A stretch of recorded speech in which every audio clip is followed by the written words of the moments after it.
মার্কিন সেনাবাহিনী তৈরি করেছে ইতিহাসের সবচেয়ে আক্রমণাত্মক এবং $1 বিলিয়ন এক নতুন সুপার হেলিকপ্টার। প্রচলিত সব ইঞ্জিনিয়ারিংয়ের নিয়ম ভেঙে দিয়ে এটি আকাশে এমন কিছু কৌশল দেখাতে পারে যা পৃথিবীর অন্য কোনো এয়ারক্রাফটের পক্ষে করা অসম্ভব। মার্কিন আকাশে উঠতে থাকা এই নতুন শিকারী ডানা মেলার পর থেকেই নড়েচড়ে বসেছে বিশ্বের বাকি পরাশক্তিগুলো। আমেরিকান আর্মির হেলিকপ্টার বহর দিন দিন পুরনো হয়ে যাচ্ছে এবং রাশিয়ার সর্বাধুনিক এয়ার ডিফেন্স কিংবা চীনের দূরপাল্লার অ্যান্টি এয়ারক্রাফট মিসাইলের সামনে এগুলো এখন বেশ ঝুঁকিপূর্ণ। এই সংকটের সমাধান করতে মার্কিন পেন্টাগন সম্পূর্ণ গোপনে শুরু করে আধুনিক সামরিক ইতিহাসের সবচেয়ে বড় এবং প্রতিদ্বন্দ্বিতাপূর্ণ এভিয়েশন প্রোগ্রাম। দেশের সেরা সেরা কোম্পানিগুলোকে একে অপরের মুখোমুখি দাঁড় করিয়ে দেওয়া হয় পরবর্তী প্রজন্মের একটি সুপার রোটরক্রাফট তৈরির জন্য। সেই গোপন প্রজেক্টের ফল হিসেবেই সামনে এসেছে এক অবিশ্বাস্য প্রযুক্তির চপার, যার ডিজাইন এবং ওড়ার ধরন সাধারণ কোনো হেলিকপ্টারের সাথে মেলালে ভুল হবে। এই $1 বিলিয়ন প্রজেক্টের সবচেয়ে বড় চমক হল S-97 রেইডার এবং SB-1 ডিফায়েন্ট। বিশ্বখ্যাত লকহিড মার্টিন, সিকরস্কি এবং বোয়িংয়ের যৌথ প্রযুক্তিতে তৈরি এই যুদ্ধবিমানগুলো কোনো সাধারণ রোটার বা পাখা ব্যবহার করে না।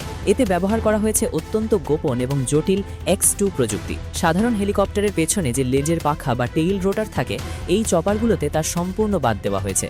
এর বদলে হেলিকপ্টারের মূল মাথার উপর বসানো হয়েছে দুটি বিপরীতমুখী শক্ত পাখা, যাকে বলা হয় কোঅ্যাক্সিয়াল রিজিড রোটার, এবং এর একেবারে পেছনে যুক্ত করা হয়েছে একটি বিশেষ পুশার প্রপেলার, যা একে দেয় এক বিধ্বংসী ক্ষমতা।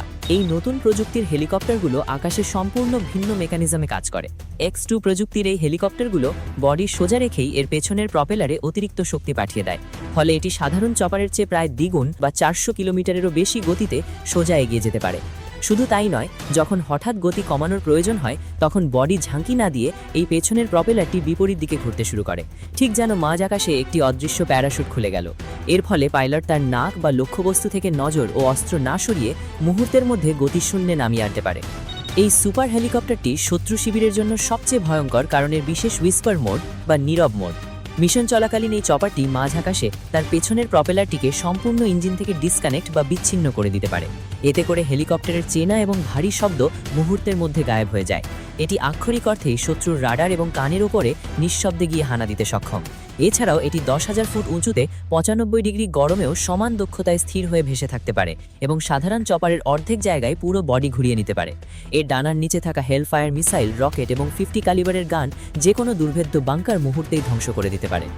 এই প্রজেক্টের সফল পরীক্ষার পর বিশ্বের সামরিক মহলে শোরগোল পড়ে গেলেও তারাই বহু প্রতীক্ষিত ম্যান্ড বা পাইলট চালিত লাইট রিকনেসেন্স প্রোগ্রামটি আচমকা বাতিল করে দেয়। পশ্চিমা গোয়েন্দা সূত্রগুলোর দাবি, পেন্টাগন এখন মানুষের বদলে সম্পূর্ণ চালকবিহীন ড্রোন প্রযুক্তির দিকে ঝুঁকছে। তবে এই প্রজেক্টের আসল ডেটা এবং দীর্ঘ পাল্লার অ্যাসাল্ট টেকনোলজি ব্যবহার করে তারা তৈরি করছে অন্য এক দানব, যার নাম MV-75 শাইন 2। এটি একটি টিল্ট রোটার এয়ারক্রাফট, যা একই সাথে হেলিকপ্টারের মতো খাড়া উঠতে পারে এবং টার্বোপ্রপ বিমানের মতো দূরপাল্লায় উঠতে পারে। ভবিষ্যতের যুদ্ধক্ষেত্রের আকাশ পুরোপুরি নিজেদের নিয়ন্ত্রণে নিতে পেন্টাগন তাদের পুরনো চপারগুলোকে যেভাবে এই $1 বিলিয়ন দানবীয় প্রযুক্তিতে রূপান্তর করছে তা সত্যিই অবাক করার মতো। কিন্তু সামরিক বিশেষজ্ঞদের মনে একটি বড় প্রশ্ন এখনও ঘুরপাক খাচ্ছে। মার্কিন সেনাবাহিনী যেখানে এই অবিশ্বাস্য প্রযুক্তির চপারগুলোর ট্রায়াল প্রায় সফল করে আনেছিল, সেখানে হঠাৎ করে পাইলট চালিত এই লাইট প্রজেক্টগুলো পুরোপুরি ফ্রিজ বা বাতিল করে দেওয়ার পেছনে আসল কারণটা কি? তারা কি সত্যিই ড্রোনের উপর ভরসা করছে, নাকি এর চেয়েও ভয়ঙ্কর এবং অদৃশ্য কোনো ভবিষ্যৎ অস্ত্রের গোপন পরীক্ষা অলরেডি সম্পন্ন করে ফেলেছে মার্কিন পেন্টাগন, যার খবর এখনও বাইরের দুনিয়ার কাছে সম্পূর্ণ অজানা?